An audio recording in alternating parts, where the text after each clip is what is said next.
हरिओम नमस्कार दोस्तों। मैं रजनीश कुमार पांडेय, संस्कृत विद्योपार्जन स्थान संस्कृत एकेडमी अत्र भवतां समेषां सादरं स्वागतमस्ति। यहाँ पर आप सभी का स्वागत है। तो आज के पाठ में काव्य प्रकाश अनुसार अलंकार विषय लेकर आया हूँ, जो एनटीए नेट संस्कृत कोड 25 के अंतर्गत 8वीं इकाई में काव्य प्रकाश के अनुसार अलंकार पढ़ना है। तो हम आज सिर्फ वक्रोक्ति अलंकार का अध्ययन करेंगे। आज ऐसा अध्ययन करेंगे वक्रोक्ति अलंकार का कि फिर पुनः आपको पढ़ना नहीं पड़ेगा और कभी नहीं भूलेंगे। तो हम प्रारंभ करते हैं। सबसे पहले यह जानते हैं कि अलंकार किसे कहते हैं। अलंकार अर्थात काव्य के शोभा में अभिवृद्धि कराने वाले धर्मों को अलंकार कहा जाता है। यानी काव्य की शोभा में वृद्धि करे, अभिवृद्धि करे, उसे अलंकार कहते हैं। जैसे दंडी ने कहा है, काव्य शोभा करान धर्मान अलंकारान प्रचक्षते। ऐसा दंडी ने कहा है, काव्य शोभा करान धर्मान अलंकारान प्रचक्षते। हम सभी को काव्य प्रकाश अनुसार ही अलंकार पढ़ना है। तो काव्य प्रकाश में मम्मटाचार्य लिखते हैं, हरादिवत अलंकारा ते अनुप्रासोपमादयः। हरादिवत, हार इत्यादिवत। जैसे कोई व्यक्ति है, जैसे मैं हूँ, अगर अपने गले में हार पहन लेता हूँ, सब चीज़ पहन लूँ, मुकुट लगा लूँ, तो शोभा बढ़ता है। उसी तरह काव्य में अभिवृद्धि के लिए अलंकारों का प्रयोग किया जाता है। अलंकारों का निरूपण काव्य प्रकाश के 9वें तथा 10वें उल्लास में हुआ है। 9वें उल्लास में शब्दालंकार तथा 10वें उल्लास में अर्थालंकार का प्रयोग हुआ है। शब्दों की शोभा बढ़ाने वाले शब्दालंकार कहते हैं तथा अर्थों की शोभा बढ़ाने वाले अर्थालंकार कहते हैं। काव्य प्रकाश में शब्दालंकार जो हैं वह 6 हैं तथा अर्थालंकार 61 है। कुल 67 अलंकार काव्य प्रकाश में निरूपण किया गया है। काव्य प्रकाश के 9वें उल्लास में शब्दालंकार है, 10वें उल्लास में अर्थालंकार है। सभी अलंकारों में यानी शब्दालंकारों में सर्वप्रथम वक्रोक्ति अलंकार का निरूपण हुआ है काव्य प्रकाश में। शब्दालंकार 6 हैं जो 9वें उल्लास में निरूपित है, जो क्रमशः वक्रोक्ति है, अनुप्रास है, यमक है, श्लेष है, चित्रालंकार है और पुनरुक्त वदाभास अलंकार। ये क्रमशः काव्य प्रकाश में 6 शब्दालंकार प्राप्त होते हैं। उन 6 शब्दालंकारों में सर्वप्रथम जो है वक्रोक्ति अलंकार है। आज उसका विस्तृत अध्ययन करेंगे। यह प्रथम भाग है। तो सर्वप्रथम हम वक्रोक्ति अलंकार का लक्षण देखते हैं। यदुक्तम अन्यथा वाक्यम अन्यथा अन्येन युज्यते श्लेषे न कक्वा वागेया सा वक्रोक्तिस्तथा द्विधा। अथवा सामान्य अर्थ जानते हैं। यद उक्तम, अन्वय करते हैं, यद उक्तम वाक्यम अन्यथा, यद उक्तम वाक्यम अन्यथा, यद वाक्यम उक्तम अन्यथा। जो वाक्य दूसरे के द्वारा बोला गया हो, जो वाक्य दूसरे के द्वारा बोला गया हो, अन्येन अन्यथा युज्यते, और सुनने वाला दूसरा अर्थ में ले लेता है। जैसे किसी ने कहा, 2 व्यक्ति है यहाँ, एक वक्ता को लेते हैं, एक श्रोता को लेते हैं। तो वक्ता ने कहा एक वाक्य, यद उक्तम अन्यथा वाक्यम, यद वाक्यम अन्यथा उक्तम, जो वाक्य दूसरे के द्वारा बोला गया है अन्यथा अन्य न युज्यते, और वह वाक्य अन्य अर्थ में योजित दूसरा कोई कर लेता है, वहां वक्रोक्ति होता है। पुनः एक बार आप समझते हैं। यद उक्तम, यद वाक्यम उक्तम अन्यथा, जो वाक्य दूसरे के द्वारा बोला गया उस वाक्य को अन्यथा अन्य न युज्यते, उस वाक्य को सुनने वाला दूसरा अर्थ योजित कर लेता है, ग्रहण कर लेता है, वह वक्रोक्ति कहलाती है। वह वक्रोक्ति कितने प्रकार के होते हैं? तो दो प्रकार के। श्लेषेन कक्वा सा गेया वक्रोक्ति ही, सा वक्रोक्ति ही गेया। श्लेषेन कक्वा, श्लेष वक्रोक्ति और काकु वक्रोक्ति, ये दो प्रकार के तथा द्विधा और दो प्रकार के वक्रोक्ति होती है। तो श्लेष क्या है, काकु क्या है, यह समझते हैं। श्लेष यानी एक ही शब्दों में दो अर्थ छुपना, चिपकना। एक ही शब्द है पर वहां दो अर्थ चिपका हुआ है। जैसे आगे के उदाहरण देखेंगे तो वामा नाम पद आया है, तो वामा नाम, वामा अर्थात स्त्री भी होती है, वाम अर्थात शत्रु भी होते हैं। तो वामा नाम एक ही शब्द है पर दो दो अर्थ वहां छिपा हुआ है, इसलिए वहां श्लेष है। जैसे पंक्ति है, विधौ वक्रे मूर्धनि स्थितवती वयम के पुनरमी।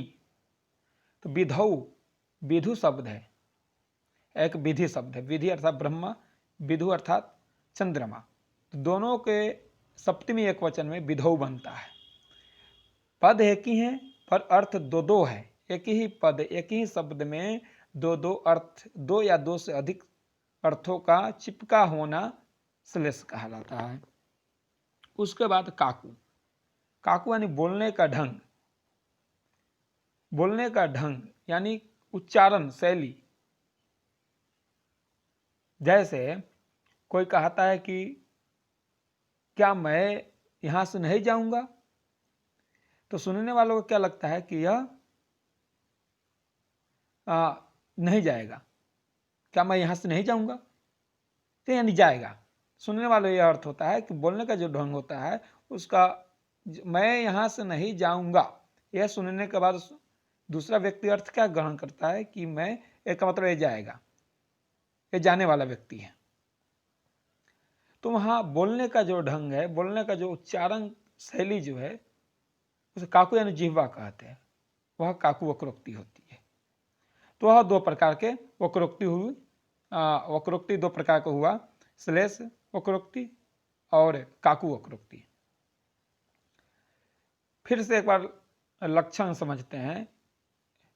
यद उक्तम, यद वाक्यम अन्यथा उक्तम, यद वाक्यम अन्यथा उक्तम, जो वाक्य दूसरे के द्वारा बोला गया हो अन्येन अन्यथा युज्यते, और दूसरे सुनने वाला व्यक्ति अन्यथा युज्यते, उस वाक्य का जो अभिप्राय है उसको दूसरा समझ ले। प्रथम व्यक्ति का अभिप्राय दूसरा है, सुनने वाला व्यक्ति उस वाक्य का अभिप्राय दूसरा समझ ले, अन्यथा समझ ले, वहां वक्रोक्ति अलंकार होता है। वह वक्रोक्ति दो प्रकार का होता है, श्लेष वक्रोक्ति, काकु वक्रोक्ति। श्लेष अर्थात दो या दो, एक शब्द, एक ही शब्द में दो या दो से अधिक अर्थों का चिपका होना, चिपकना, उसे श्लेष कहते हैं। और काकु अर्थात जिह्वा, बोलने का ढंग, वहां काकु वक्रोक्ति होता है। अब उदाहरण के माध्यम से हम समझ लेंगे। अब श्लेष वक्रोक्ति को उदाहरण देते हैं। नारीणाम अनुकूलमाचरसि चेत् जानासि कश्चेतनो वामानां प्रियमा दधाति हितकृन् नैवा बलानां भवान् युक्तं किं हितकर्तनं ननु बला भावप्रसीधात्मनः सामर्थ्यं भवतः पुरंदरमतच्छेदं विधातुं कुतः। अब यहाँ समझते हैं।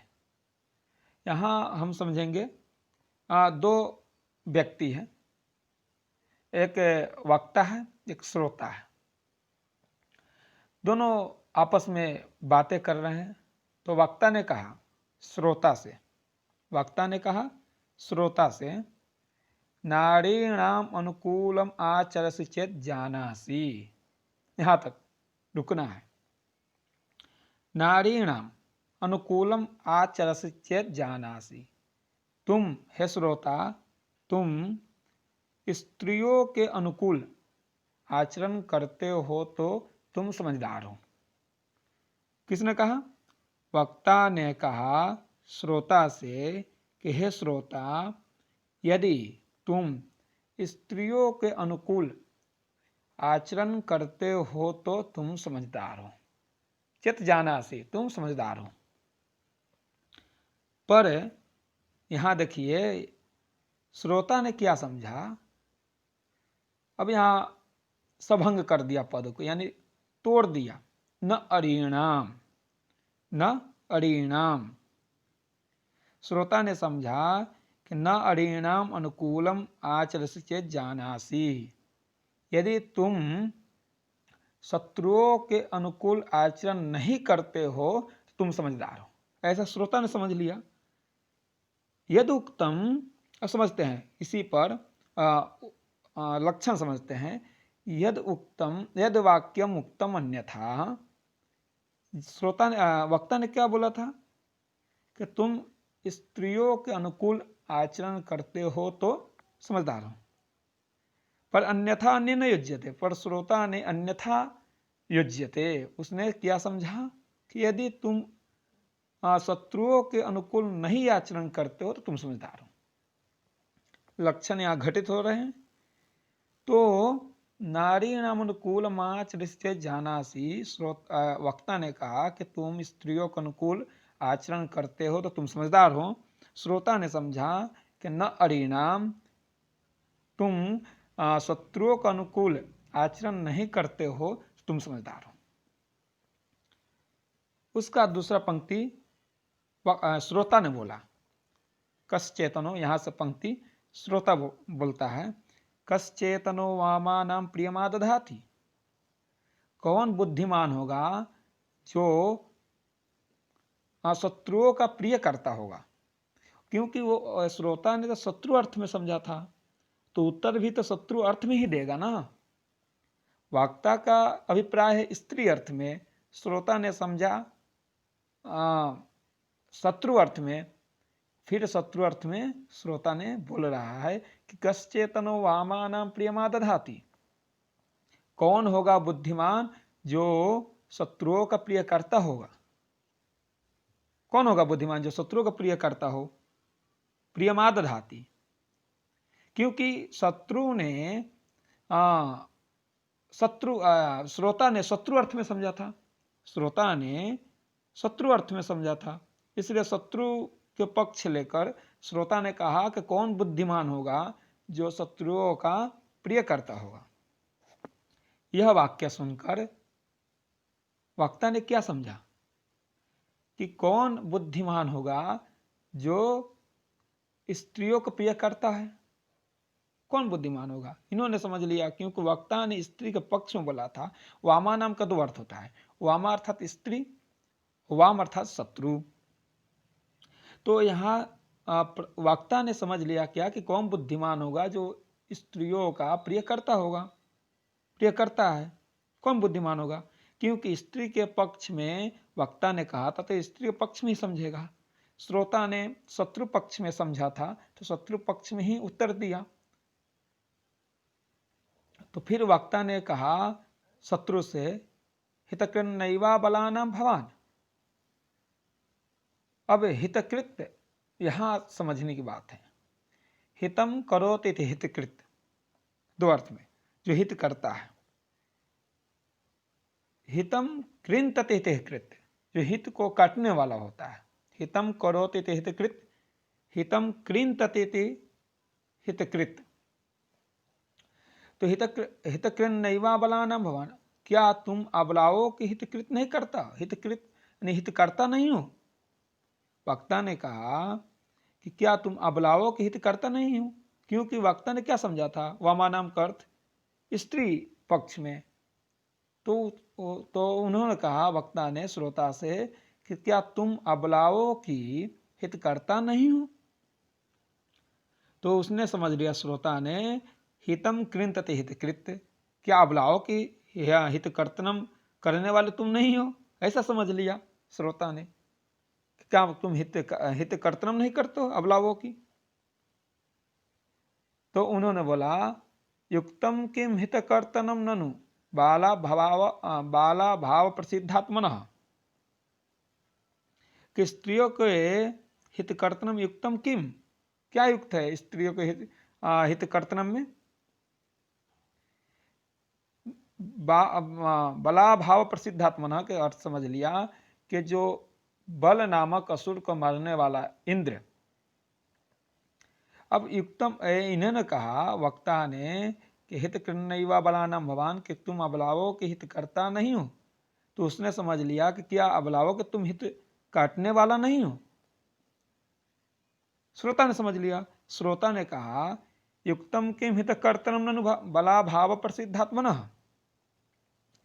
हित कर्तन में क्या युक्त है, हित कर्तन से क्या लाभ है? क्योंकि वो बला भाव प्रसिद्ध का अर्थ हो गया कि क्योंकि स्त्रियां तो बल के अभाव से होती हैं, उनके पास बल का अभाव है, तो हित कर्तन में क्या फायदा है? तो उन्होंने समझ लिया वक्ता ने कि बला भाव प्रसिद्धात्मना का अर्थ समझ लिया वक्ता ने कि इंद्र ने बल नामक असुर को मारा था, इसलिए उन्होंने अर्थ ग्रहण कर लिया वक्ता कि इंद्र का हित कर्तनम युक्तम, यानी इंद्र का हित कर्तन करने की क्या आवश्यकता है, ऐसा वक्ता ने समझ लिया। तो वक्ता ने कहा, सामर्थ्यम भवतः पुरंदर मत छेदम विधातुम कुतः, हे श्रोता, सामर्थ्यम भवतः पुरंदर मत, क्या तुम्हारे में सामर्थ्य कितना है, क्या औकात है तुम्हारा कि पुरंदर मत का छेद यानी छेदन करने की क्या सामर्थ्य है? तुम्हारे में उतना औकात ही नहीं है तुम्हारा कि पुरंदर के मत के छेदन का, पुरंदर अर्थात इंद्र। तो वक्ता ने कहा दूसरा अर्थ में, श्रोता ने समझा दूसरा अर्थ, फिर श्रोता ने कहा दूसरे अभिप्राय से, वक्ता ने समझा दूसरे अभिप्राय से, कि हाँ वक्रोक्ति हो गई।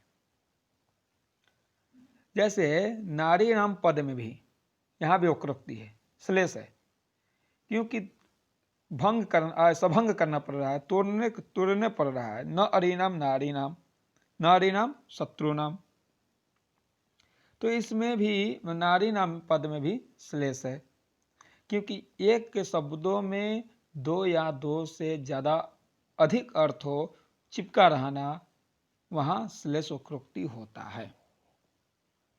तो यहाँ भी नारी नाम पद में भी न अरे नाम नारी नाम भी एक ही पद में दो दो अर्थों का चिपका होना श्लेष है। दूसरा है वामा नाम, वामा अर्थात स्त्री, वाम अर्थात शत्रु, यहाँ भी श्लेष है। हितकृत यहाँ भी श्लेष है। हितम करोते हितकृत, हितम कृंतते हितकृत, दोनों अर्थों में है, तो यहाँ भी श्लेष है। तो इतना समझते हैं कि यद वाक्य मुक्तम अन्यथा अन्यथा अन्य न युज्यते, जो वाक्य दूसरे द्वारा बोला जाए, दूसरे अभिप्राय से बोला जाए, उस अभिप्राय को अलग वाक्य में समझ लेना वहां वक्रोक्ति होता है। यहां समझ गए? दूसरा उदाहरण दे रहे हैं, अभंग श्लेष ही है यहाँ। अहो केने दृशि बुद्धिर दारुणा तव निर्मिता, त्रिगुणा श्रूयते बुद्धिर नतु दारुमयी क्वचित। अहो केने दृशि बुद्धिर दारुणा तव निर्मिता, कौन होगा जो तुम्हारा बुद्धि को कठोरा बना दिया, कौन है तुम्हारा बुद्धि को कठोरा बना दिया? दारुणा अर्थात कठोरा भी होता है, दारू अर्थात लकड़ी भी होता है। तो ये वक्ता ने कहा श्रोता से, कौन है जो तुम्हारा बुद्धि को कठोरा बना दिया है? कौन है, कौन ऐसा व्यक्ति है तुम्हारा बुद्धि को कठोरा बना दिया है? तो उन्होंने कहा, श्रोता ने कहा कि कौन ऐसा व्यक्ति है जो लकड़ी का बुद्धि बना दिया है? तो वह निर्मिता, क्योंकि दारू शब्द का कठोरा भी अर्थ है और लकड़ी भी अर्थ है।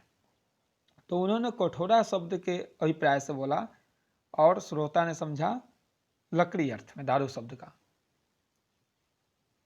क्योंकि श्रोता ने कहा कि त्रिगुणा श्रूयते बुद्धि, सत्व रज तमस से बना हुआ बुद्धि सुना जाता है, न तो दारू में ही क्वचित।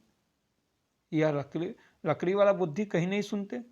तो यहाँ देखिए, यहाँ श्रोता ने कठोरा अर्थ में बोला था, पर उसने वक्ता ने कठोरा अर्थ में बोला था और श्रोता ने समझ लिया लकड़ी के अर्थ में। तो यद वाक्यम उक्तम अन्यथा अन्येन युज्यते। श्रोता के द्वारा वक्ता के द्वारा कठोरा अर्थ में बोला गया था, वहीं श्रोता ने लकड़ी अर्थ में ग्रहण कर लिया। तो यहाँ क्या है, वक्रोक्ति है, श्लेष वक्रोक्ति। दारू पद में जो है, दारू जो शब्द है, यहाँ एक ही शब्द में दो या दो से अधिक अर्थों का चिपकना अश्लेष होता है। तो दारू पद में भी दारू अर्थात कठोरा, दारू अर्थात लकड़ी। तो यहाँ श्रोता ने लकड़ी समझ लिया, तो वहां श्लेषोक्ति हो गई। उसके बाद काकु वक्रोक्ति का उदाहरण देखते हैं। गुरुजन परतंत्रतया दूरतरम देशम उद्यतो गंतुम अलिकुल कोकिल ललिते नेष्यति सखी सुरभि समये असौ। अब यहां समझते हैं, दो सखी हैं, दो सखी आपस में बातें कर रही हैं। तो एक ने कहा दूसरे सखी से, हे सखी, गुरुजन परतंत्रतया, मेरा जो पति है वह गुरुजन परतंत्रतया, वह गुरुजन से परतंत्र होने के कारण, गुरुजन अर्थात बड़े, जो बड़े लोग हैं घर में, उनसे मेरा पति जो है परतंत्र होने के कारण दूरतरम देशम उद्यतो गंतुम, दूरतरम देशम, दूर देश को जाने का उद्यत है। मेरा पति जो है देश दूर जाने का उद्यत है, क्योंकि वह गुरुजन परतंत्रतया, वह उसके माथा पर भार है कमाने का पैसा, घर में खाने पीने का नहीं होगा, तो वह देश को जा रहा है कमाने। तो दूर देश को जाने वाला जो पति है वह गुरुजन परतंत्रतया, गुरुजन परतंत्र होने के कारण, बड़ों से परतंत्र होने के कारण, स्वतंत्र नहीं है वो, परतंत्र। बड़े घर के लोग कहा होगा कि जाओ तुम कमाओ, तो गुरुजन परतंत्र गया। गुरुजन परतंत्र होने के कारण जो मेरा पति है वह दूरतरम देशम उद्यतो गंतुम, वह दूर देश को जाने का उद्यत है। अलिकुल कोकिल ललिते सुरभि समये असौ नैष्यति। अलिकुल अर्थात जो भ्रमरों का समूह है, कोकिल ललिते सुरभि समय, बसंत समय में जैसे कोयल जो कोकिल है वह ललित समय सुरभि समय असौ नेष्यति, जब उस समय बसंत समय भी असौ जो पति है वह पति नैष्यति नहीं आएगा। ऐसा प्रथम सखी ने बोला, पर सुनने वाला जो सखी है उसने क्या समझी कि न एष्यति यानी अवश्य ही आएगा, ये तो जा रहा है देश को दूरतर, पर इसका पति जो है अवश्य ही आएगा, ऐसा समझ लिया। यानी नैष्यति जो पद में ही काकु वक्रोक्ति छुपा हुआ है, क्योंकि न एष्यति ऐसा भाव प्रथम सखी का है कि वो नहीं आएगा, पर सुनने वाले ने क्या समझा कि वो अवश्य ही आएगा। तो यहाँ नैष्यति पद में ही वक्रोक्ति छुपा हुआ है, यानी बोलने का जो ढंग है, शैली है, उससे वक्रोक्ति अलंकार मालूम चल जाता है वहीं पर। तो यहाँ पे नैष्यति जो पद है, नैष्यति, उसने बोला कि मेरा दूरतर पति जो जा रहा है देश को, वह फिर वसंत समय में वो नहीं आएगा, पर सुनने वाले ने समझ लिया कि वह जरूर ही अवश्य ही आएगा, तो यहाँ काकू वक्रोक्ति है। मैं कुछ प्रश्न लेकर आया हूं इससे संबंधित 10 प्रश्न है। शब्दालंकाराः काव्य प्रकाश से निरूपिताः। शब्दालंकार काव्य प्रकाश के किस उल्लास में है? तो 9वें उल्लास में है। अर्थालंकार काव्य प्रकाश के किस उल्लास में है? तो 10वें उल्लास में है। वक्रोक्तेः अलंकारस्य निरूपणं दृश्यते काव्य प्रकाशे वक्रोक्ति भवति शब्दालंकारे। शब्दालंकार के ही प्रथम अलंकार जो है वक्रोक्ति अलंकार है। वक्रोक्ति ही कतिविधा? द्विविधा। श्लेष वक्रोक्ति, काकु वक्रोक्ति। वक्रोक्तेः भेदः भवति श्लेष वक्रोक्ति, काकु वक्रोक्ति। यद उक्तम अन्यथा वाक्यम अन्यथा अन्येन युज्यते कस्य अलंकारस्य लक्षणमिदं वक्रोक्तेः। वक्रोक्ति अलंकारस्य लक्षणमिदम्। नारीणामनुकूलमाचरसि चेत् जानासि कश्चेतनो इत्यत्र अलंकारो भवति सभंग श्लेष वक्रोक्ति है। अलिकुल कोकिल ललिते नैष्यति, यहाँ कौन सा अलंकार है? तो काकु वक्रोक्ति है। अहो केने दृशि बुद्धिर दारुणा तव निर्मिता, यहाँ कौन सा अलंकार है? तो अभंग श्लेष वक्रोक्ति है। तो आज के प्रथम श्रृंखला में सिर्फ हम जाने वक्रोक्ति का उदाहरण और लक्षण। अस्तु, धन्यवाद।